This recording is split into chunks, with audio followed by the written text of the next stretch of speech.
2 గంటల్లో కుంభరాశి వారికి గజకేసరి యోగం పట్టబోతుంది. అమ్మవారు ఐరావతం ఏనుగెక్కి మరి మీ ఇంటికి నడుచుకుంటూ రాబోతున్నారు. మరొక 2 గంటల్లో లక్ష్మీ గజకేసరి యోగం ఈ రాశిలోకి ప్రవేశించబోతుంది. అమ్మవారి యొక్క అనుగ్రహం సంపూర్ణంగా పొందుకోబోతున్న 12 రాశుల్లో అగ్రస్థానంలో ఈ రాశి వారు నిలబడబోతున్నారు.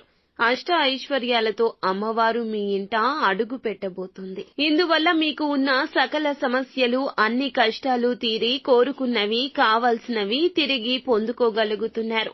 ప్రతిదీ కూడా అందుకోబోతున్నారు. ఆర్థిక బలం, ఆరోగ్యం, మనశ్శాంతి ఈ 3 లక్ష్మీదేవి ప్రసాదించబోతుంది. మీకు ఇంకా ఇతరత్ర